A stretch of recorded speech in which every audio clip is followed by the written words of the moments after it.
di atas rumahnya itu ada badan ular yang sangat-sangat besar. Sangat besar sekali. Bahkan orang itu melihatnya itu kayak berhenti melihat, kayak terkagum ataupun kaget. Kok ada ular sebesar itu?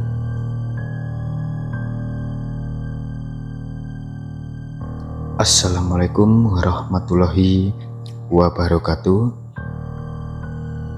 Terima kasih buat teman-temanku, buat sahabatku dimanapun kalian berada. Terima kasih sudah setia menonton channel saya ya, channel Dunia Rasti. Channel ini adalah channel tentang kisah-kisah mistis, kisah horor, dan kisah nyata. Dan rata-rata video yang saya berikan kepada kalian semua itu adalah video kisah nyata yang pernah saya alami pribadi ya. Jadi untuk di video kali ini saya itu akan bercerita atau ingin membagikan cerita kepada kalian semua ya. Ingin membagikan kepada kalian semua bahwa untuk saat ini adalah cerita rumah pesugihan penunggu Nyili Blorong. Jadi tuh begini teman-teman kisahnya.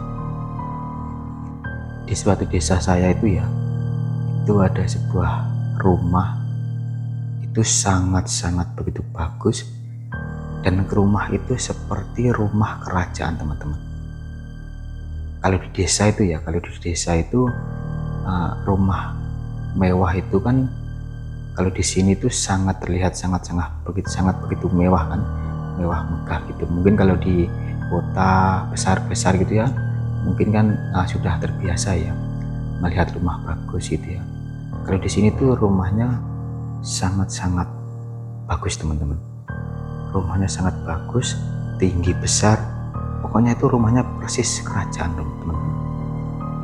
Jadi tuh kenapa kok saya bisa bilang rumah itu penunggu Nyili Blorong ataupun pesugihan teman-teman.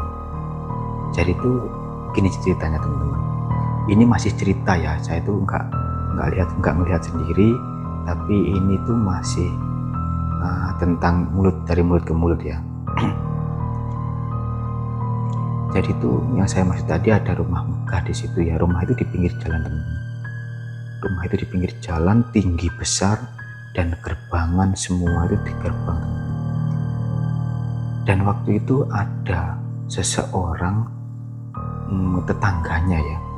Itu tetangga samping rumahnya itu, dia tuh waktu itu malam hari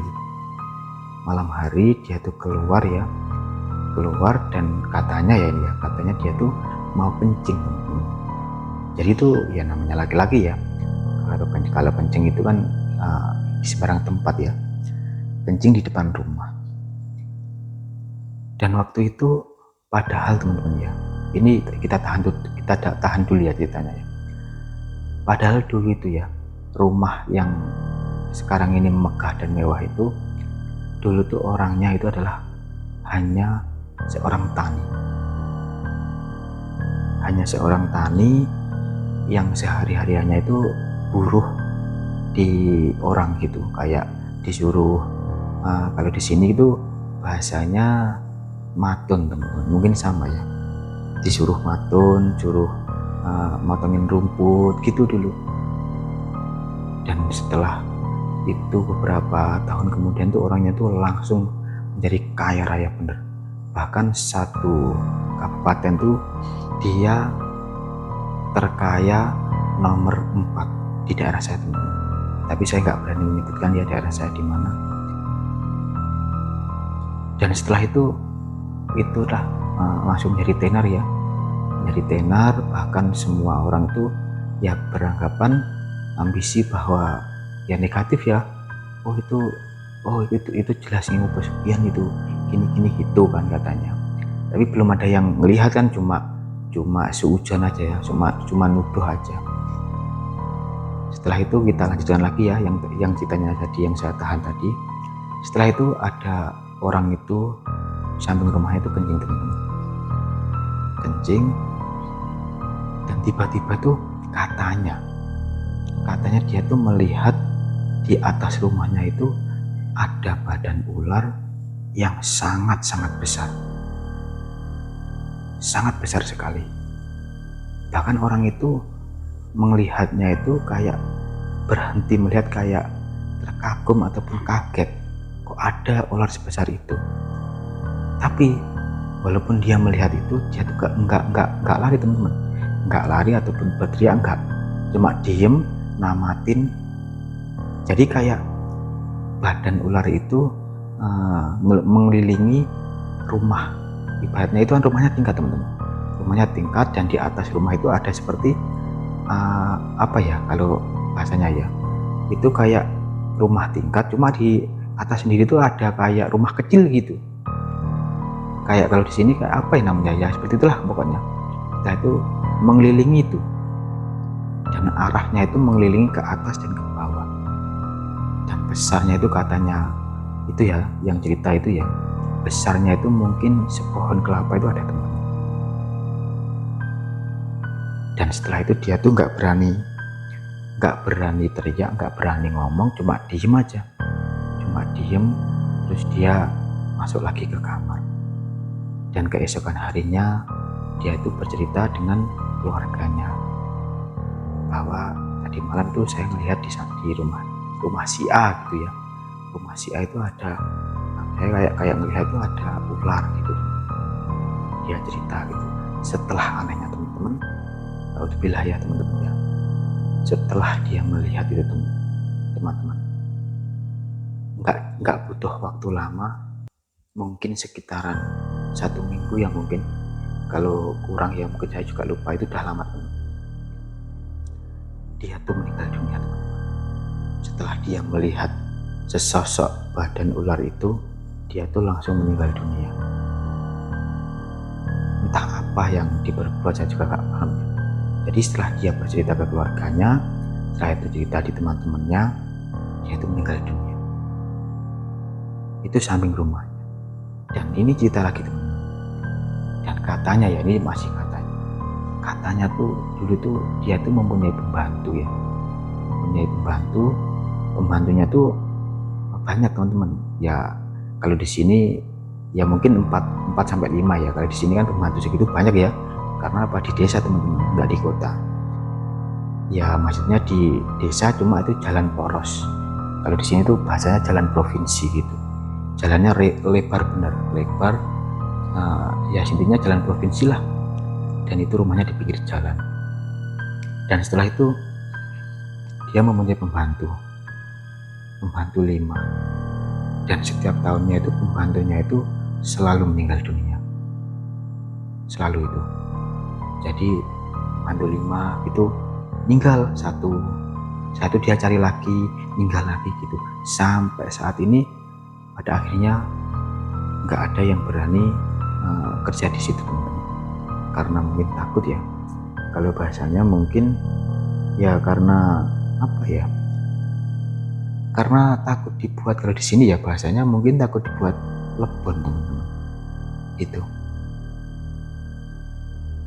Dan setelah itu cerita lagi ya, tetap di situ, di posisi situ ada yang bekerja di situ. Jadi kayak bekerja itu kayak merenovasi rumahnya, kayak menambah apa gitu, bangun apa gitu ya, dulu itu ceritanya.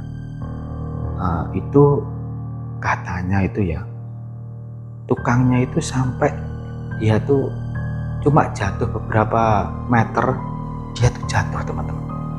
Dia jatuh beberapa meter itu aja, nggak tinggi, mungkin 3 meter ataupun 2,5 meter, itu langsung dia meninggal teman. Gak tahu apa dibuat lebon ataupun buat tumbal ya. Kalau bahasanya di sini kan lebon gitu ya, bahasa orang Jawa itu kan, oh mungkin dibuat lebon gitu kan. Kalau kotaan mungkin dibuat tumbal gitu. Dan anehnya seperti itu teman-teman. Setelah itu yang tadi saya ceritakan di kalian, orang yang meninggal pertama karena melihat ada ular besar itu ya. Setelah itu gempar teman-teman, gempar bahwa selalu begini begitu kan, banyak korban gitu. Setelah itu berinisiatif itu warga-warga sana ya sekitar tuh, dia itu mendemo teman-teman ceritanya, mendemo bahwa dia diusir dari rumah karena banyak korban gitu. Dan yang punya rumah itu bilang, kalau memang ini perbuatan saya, yang meninggal itu karena saya, coba kalian carikan bukti. Ya langsung dari situ waktu demo itu nggak bisa yang carikan bukti. Karena apa? Karena itu kan dari mulut ke mulut, teman. Jadi nggak ada yang bisa mencarikan bukti. Setelah orang itu ngomong gitu, semua itu terdiam, teman. Terdiam. Kalau memang kalian bisa carikan bukti, memang kalau pembunuhnya saya, coba kali carikan bukti kalian gitu. Nggak ada yang bisa mencarikan bukti, dan untuk saat ini dia tetap meninggali rumahnya tersebut. Itu kayaknya benar-benar kaya, teman-teman, kaya sekali. Bahkan sekabupaten itu nomor 4 kalau nggak 3. Kalau di desa itu kan ya siapa sih yang nomor 3 atau nomor 4 itu kan benar-benar orang kaya. Kalau di sini ya itu kaya banget loh. Setelah itu ya teman-teman, dari saya kecil sampai saya besar sekarang itu, saya itu belum pernah melihat anak-anaknya. Padahal ya beda desa sih, mungkin kalau dari jarak rumah itu berapa kilo ya, saya juga nggak tahu.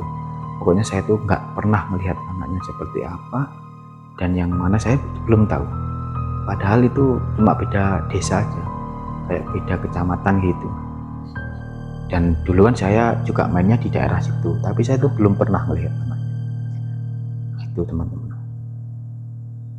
Itu pokoknya rumahnya besar banget teman-teman. Kalau di daerah sini tuh bagus sendiri dibanding yang lain. Bagus banget, kayak rumahnya artis gitu. Dan itu sampai saat ini tuh dia itu mempunyai lahan. Kalau di sini tuh kan persawahan. Kalau di desa kan persawahan. Di desa itu persawahan itu kayak dia sudah gak boleh. Dia itu sudah gak boleh beli sawah lagi. Karena apa? Karena saking banyaknya sawahnya itu. Saking banyaknya, jadi dia tuh nggak boleh beli sama desa. Katanya kebanyakan gitu. Kalau diperkirakan itu ya mungkin kalau 500 hektar itu mungkin ada, bahkan lebih, bahkan sampai 1000 mungkin ada ya, 1000 hektar. Mungkin ya ini cuma perkiraan aja. Karena apa? Karena dia itu sudah gak bisa beli sawah lagi, gak bisa beli tanah itu gak bisa. Setiap sawah dibilangin, ini sawah siapa? Si itu tadi sawahnya Pak itu. Ini sawah siapa? Sawahnya Pak si A gitu. Dan semua itu sawahnya itu ditanemin ya buah naga, duren, setelah itu alpukat, setelah itu jeruk gitu teman-teman. Dan anehnya lagi, itu nggak ada yang berani ngambil buah-buahannya itu. Nggak ada yang berani mencuri, teman-teman. Soalnya apa? Ini cerita lagi ya sedikit ya. Soalnya ada cerita lagi, ada salah satu seseorang, dia itu sedang mencari rumput, teman-teman. Mencari rumput di sawahnya itu, sawahnya si bapak yang kaya raya itu tadi ya. Tapi dia tuh nggak tahu, yang mencari rumput itu nggak tahu, teman-teman. Nggak tahu kalau sawah itu miliknya bapak yang kaya itu. Setelah mencari rumput, dia itu kan ya namanya orang mencari rumput itu kan capek, setelah capek kan ya haus ya. Dia tuh ketinggalan air minumnya. Setelah itu dia tuh memetik satu kalau nggak dua, mungkin saya juga lupa. Ditanya dulu ya. Mungkin satu lah salah. Jadi dia memetik satu buah jeruk itu, dia makanlah jeruk itu. Setelah jeruk itu dimakan, teman-teman, tanpa disadari ya, waktu mencari rumput dia tuh nggak kenapa-napa, teman-teman. Dan setelah mencari rumput selesai, dia tuh pulang. Setelah pulang sampainya dari rumah, malam harinya tuh dia tuh bermimpi ditemui sama sesosok ular itu tadi yang di awal saya ceritakan, yang ada orang yang meninggal terus karena melihat ular itu. Ditemui dari mimpi. Katanya apa? Katanya suruh membalikan jeruk itu, teman-teman. Dan karena apa? Dan gimana mengembalikannya, kan sudah dimakan kan gitu ya teman-teman. Jadi di mimpi itu suruh mengembalikan sama si ular itu tadi. Dan dia langsung terbangun, ngomong sama keluarganya. Terus keluarganya bilang, kok bisa? Tadi kamu metik di kebun siapa? Dia ngomong di kebun si A, di sana ada kebun saya, karena rumputnya tinggi-tinggi gitu. Setelah itu diantarlah sama keluarganya, setelah itu sama orang itu ditunjukin bahwa di sini saya metiknya. Setelah itu dia tuh kaget sama temen, dan terpaksa dia tuh langsung menemui si bapak itu tadi. Itu karena kenapa kok tahu kalau yang punya sawah itu si bapak itu? Di dalam mimpinya dia si makhluknya itu ngomong bahwa kembalikan jeruk itu ke bapak yang kaya raya itu, teman-teman. Jadi tahu. Setelah itu dia ke sana sama keluarganya, yaitu sama keluarganya ke sana minta maaf dan mohon restu ya. Setelah itu dimaafin, jadi nggak kenapa-napa. Jadi itu setelah bermimpi itu dia tuh perut itu nggak bisa berhenti sakitnya, teman-teman. Rasanya tuh sakit terus. Ceritanya tuh seperti itu, teman. Terus setelah tahu kalau dia benar-benar kalau dia benar-benar mempunyai pesugihan, tanggapan warga gimana? Tanggapan warga, dia gak berani. Setelah itu dia gak ada yang berani mendemonya lagi. Dia tetap tenang, tetap masyarakat tetap tenang, gak berani demo karena mikirnya ya yang penting jangan ganggu, itu aja gitu katanya, teman-teman. Ya oke teman-temanku, mungkin ceritanya cukup sekian ya dari sini. Terima kasih kalian sudah menonton video saya awal hingga akhir. Dan untuk kisah ini adalah kisah nyata ya, tapi kisahnya bukan dari saya sendiri, tapi dari cerita orang lain, dan saya ceritakan kepada kalian semua. Untuk dalam bahasanya jika berbeletotan, saya minta maaf ya, karena kalau saya berbahasa Indonesia itu kaku, teman-teman. Saya akhiri ya teman-teman, terima kasih banyak. Oh ya, jangan lupa ya untuk mendukung channel saya dengan cara subscribe dan share ke teman-teman kalian, keluarga kalian, kerabat kalian. Jika kalian suka dengan video saya, jika kalian tidak suka, skip saja, tidak masalah. Oke teman-teman, saya akhiri. Wassalamualaikum warahmatullahi wabarakatuh.